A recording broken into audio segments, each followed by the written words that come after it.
Hi, I'm Brett Hawley. I was born in Etobicoke. I moved to Milton when I was 1, and then I moved to Hamilton, Ontario, where I've been since in 93-ish, when I was about 14. I currently play in System with a bunch of rad dudes, and I'm also vocals in that with John Krutoff, and also with John Krutoff I'm in Skull Servant, which is a experimental, anything we fucking want, definitely some punk band. Thank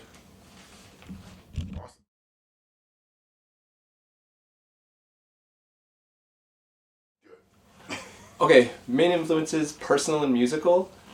From a young age to now, I would have to start off with something weird, which I think is pretty on point. Michael Jackson's Thriller LP. I remember running around my living room in a circle, across the couch, around the coffee table, across the couch, around the coffee table, as much as I could while Thriller was playing, because it just set me off. I liked it. I've always loved music. My mom was cool enough to, I'm pretty sure it was my mom, maybe my dad, maybe both of them. We had access to Raffi and Sharon Lois Bram records. I'd like to thank them, because Single Digit Brett had music at least. And then when I was a little older, there was this kid in our complex after my parents had split up and my mom was working a lot, and I was a latchkey kid, so was my sister, so we had a lot of time to do whatever the fuck we wanted. Pre-internet, fortunately. Pre-cell phone documenting us, fortunately, because we were weirdos. I am. Anyways, this kid gave me a box of tapes. There was an Alice Cooper tape with the Screaming Hand, which tied into the Screaming Hand from Jeff Phillips and skateboarding, which I was really getting into at the time, so that meant something to me. Also, Alice Cooper is fucking awesome. Just corpse paint, not giving a shit, being intelligent, kind of like that. There was other hair metal and stuff, but it doesn't matter because my mom found them and took it from me. So later, I would say I started getting bullied a lot in Milton, which is the reason we moved to Hamilton. So I'd say fear and isolation were a huge influence on me. I'd also like to add to my influences two people that really helped me out a lot when I was young, because this is pre-internet and mixtapes, and hearing things directly from people was it for me. So there was this kid, Ed. He was a traveling punk. I don't know what the fuck that means, but this kid traveled and he loved punk. He was awesome.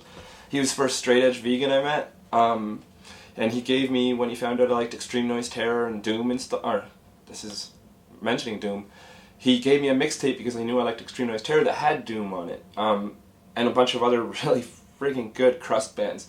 I have to thank this dude. I'd also like to apologize for ruining your Homemade Youth of Today shirt by washing it for you.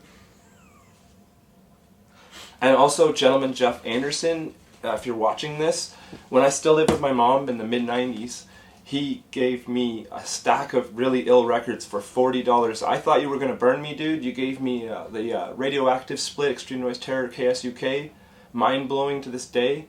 The Deviated Instinct Scarecrow EP, Digging in Water, a compilation LP on Manic Ears.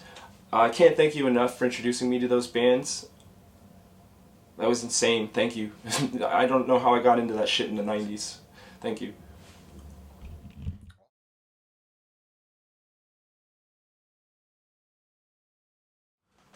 What got me into punk, metal, hardcore, whatever music was probably random luck, to be honest with you. Because I grew up in Milton, and everybody hated my ass, so I just had a lot of time to kill. And punk was obviously outsider music to me. Obviously, they weren't liked. It really appealed to me. So around 91, I think, I saw Sex Pistols on New Music in 1 in the morning or something, and that was just, it flipped the switch, because I didn't know a damn person, but I knew every damn person in that town hated me. So I decided it was time to enjoy myself and give them a fucking reason to hate me. And I started not cleaning myself, which was really lame actually, but hygiene was noticeably taking a downhill stride. I'd purposely destroy my clothes and myself. A lot of self-harm, obvious self-harm, and a lot of destroyed everything. My room at home would be a lot of broken stuff and a couple random punk tapes I could trade from Columbia House tapes that were delivered to my house in lieu of the actual purchaser. Sorry. But you got me into some cool shit. I appreciate it.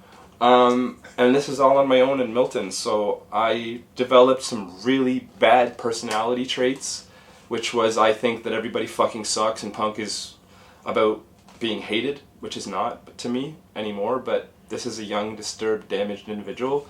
And as I said, I think that fear and isolation really were big influences on me, and those aren't good things. So I'd say that's what got me into music, being an outsider. And a couple random people like Gentleman Jeff and Ed once I moved to Hamilton and met a couple people that were as equally fucked up as me, which I'll touch on later.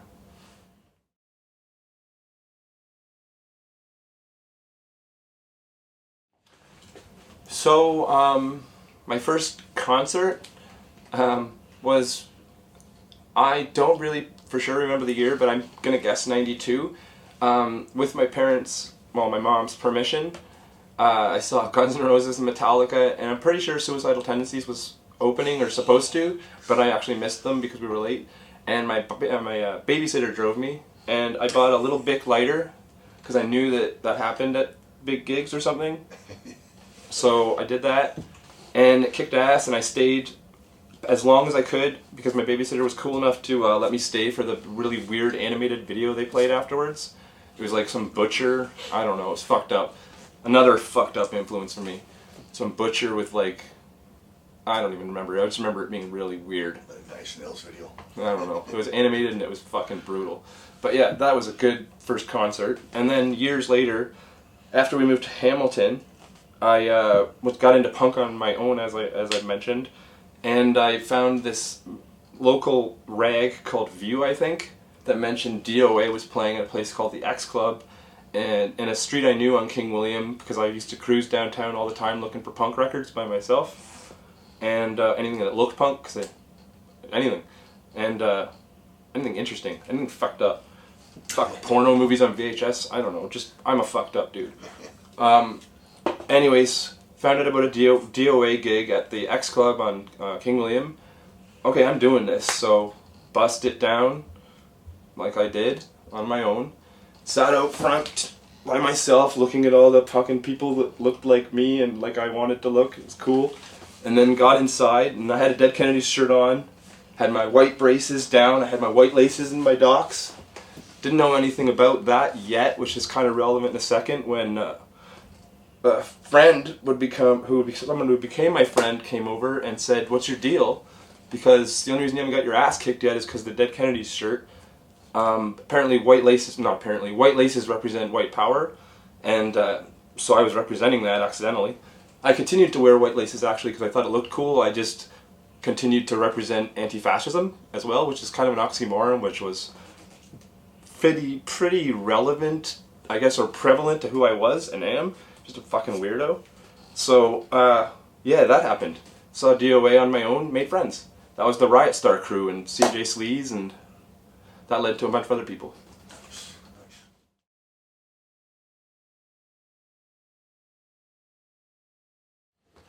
Some of the favorite shows I ever saw, and you're dealing with a burnout here, but I'm going to try and riff this. I have to mention some house shows I went to in Buffalo. Fucked if I know where they were, but it was on Custer Street. One was Total Fury, and my face bounced off the back of the singers' heads in the packed basement, and True Love.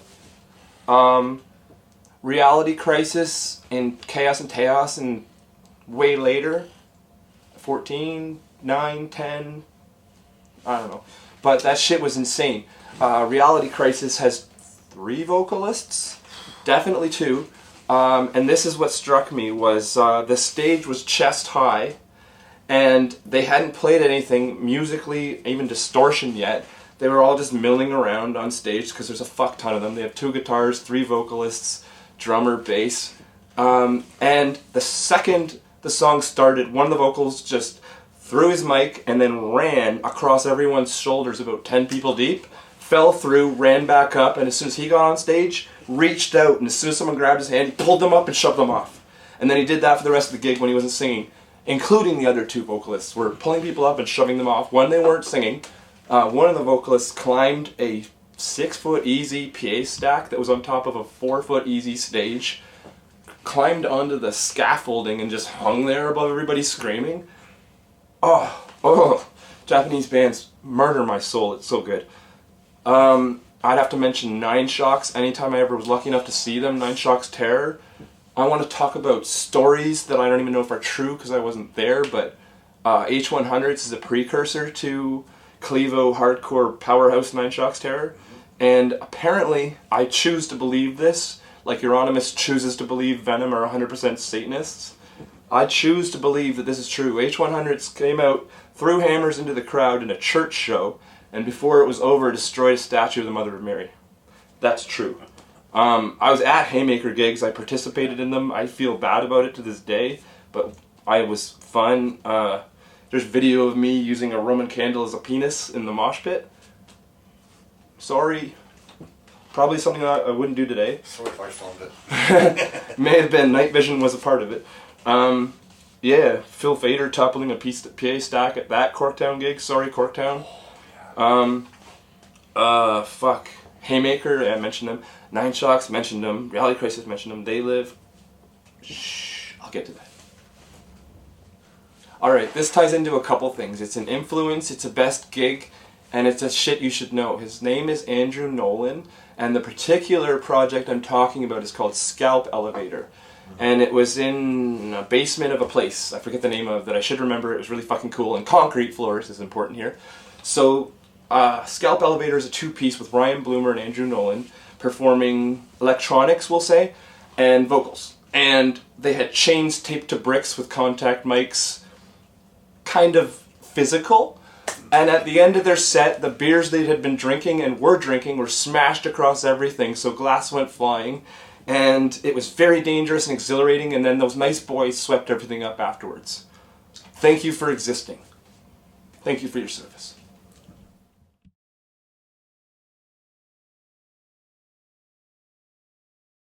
So these are, this is under the craziest gigs, but it's two gigs I'm going to mention. One's crazy, and one's just crazy story, and how stupid it is.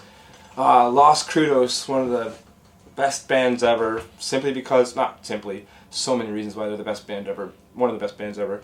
Anyways, Martine, the vocalist, also did Limp Wrist, which is hopefully currently active and you should know about because they fucking rip, and rule, and etc. But anyways, Los Crudos, 1998, playing Toronto. I fairly often would jump on the GO train and not pay. Anyways, my friend that I was about to do this with to go see Los Crudos in Toronto in 1998 had a bad feeling, so we at the Oakville bus station where we were at the time decided to spare change for money to pay for a ticket to a gig we could barely get into. So, unfortunately that's a crime, apparently. I guess I should have probably known this, and we were fined and sent packing. Missed the gig, that fucking sucked. Got the tour shirt for it off Phil Fader, R.I.P., love you so much. But yeah, that sucked, missing Los Crudos in 1998. And then, craziest gig I ever saw, I don't remember when the hell it was, early 2000s, 2003 to 5, I want to try and guess, but anyways, Tragedy had just started as a band, I believe, maybe had the first 12-inch out. They Live was established as a Buffalo Ripper that has blown my mind many times. Thank you for having crazy vocals and crazy riffs and crazy awesomeness. Tragedy 2. Point being, at this house show, one of the vocalists for They Live decided to ingest an alcoholic, it wasn't an alcoholic drink, it was to breathe fire. And this is indoors at a house show. Unfortunately, I don't know if he was intoxicated or just too into it, but he got the accelerant on his face and lit his own face on fire and had to have it put out. Was not badly injured apparently, hopefully, I think. But the show was almost shut down. Anyways, we had to wait out front while the fire department came in and cleared the smoke and declared that it was not on fire, tell everybody to go home. When they left, the show fortunately continued, and Tragedy played. And this is a crowning moment in me having banter in between songs. I try to emulate this wittiness. It's kind of a little cold, but fuck is it funny. The singer for Tragedy said, I forget where they're from, but he said, "Hey, we're Tragedy from wherever the fuck we're from, and we don't need any fucking gimmicks." Ugh. I just came again like I did that time, sorry about that.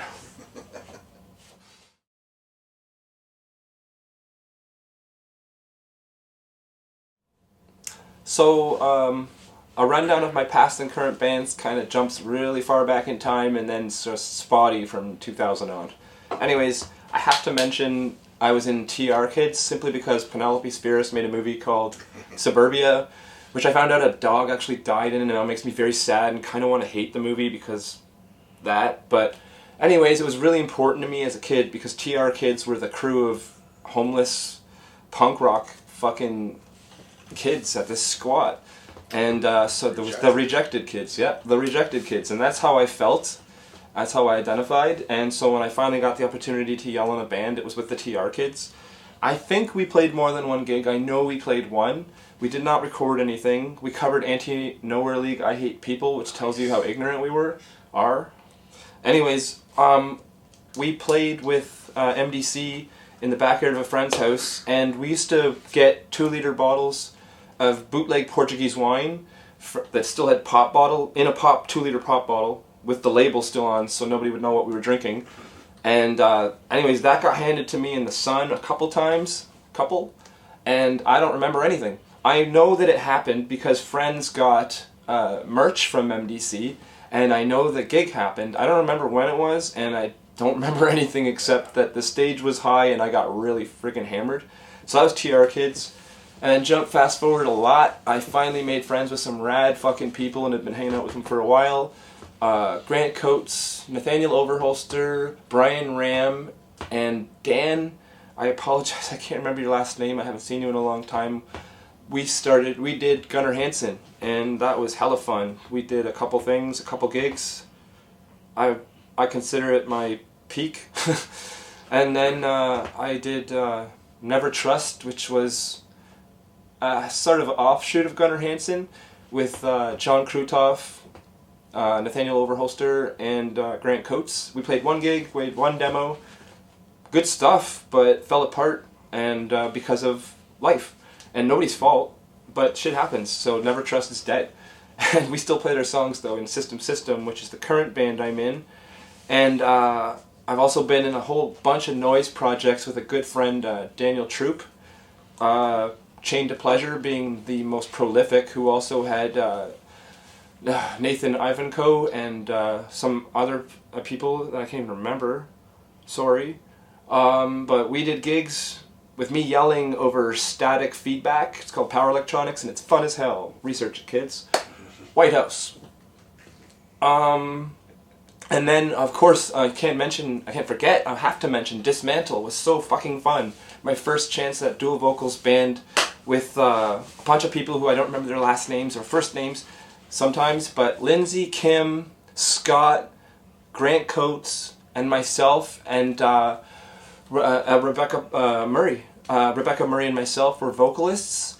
My favorite gig we played was a house show in a basement where we only had one mic, or one good mic or two shitty mics, so we shared a good mic, and it was really good experience, really wholesome punk experience.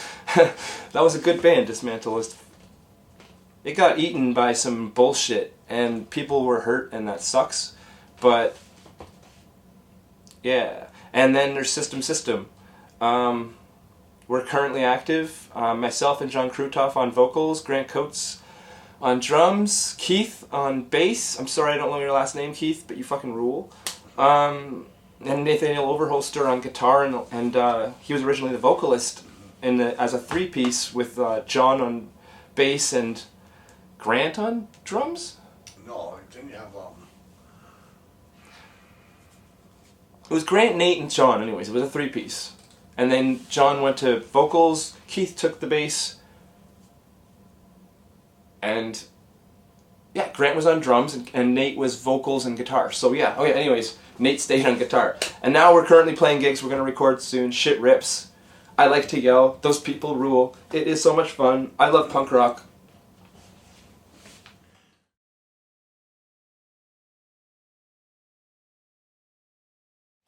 What I like the most about being a musician, finger quotes, is participating. That's literally the only reason I ever did it, was because gigs are fucking fun, and I want both sides of that coin. That's why they're fun to go to and fun to play. What I dislike is doing anything.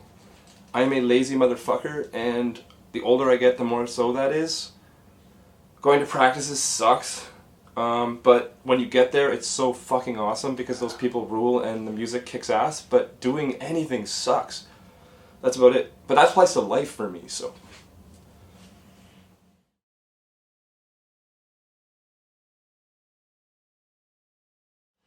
My favorite food would be a rather juvenile answer that I can't correctly answer unless I have something in my mouth.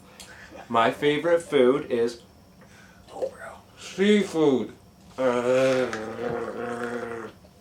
So if drink counts as food, then all food is my favorite food, as in whatever's in my mouth. See? What do you see? Seafood. It's my favorite.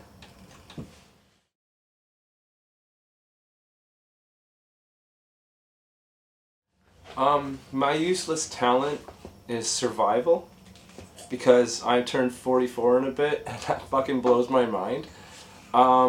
Rest in peace Tim Beck, rest in peace Phil Fader, rest in peace Robbie Campbell, rest in peace fucking victims of war. War bad. Yeah, dude. Survival. I can't believe I'm still here. I just want to give a shout out to Stronger Than Ever Videos and Steve Reniewick in person and in particular, because documenting shit is fucking important, and that's why I chose to do this, because I hate hearing my own voice, I hate seeing my fucking ugly ass, but documenting shit is fucking important because everything I've ever experienced was so important to me, and I want everyone that's randomly seeing this or seeing it on purpose to know that everything you've seen and everyone else is, we're all one being, man. Thanks, Steve. Thanks, universe. Thanks, buddy.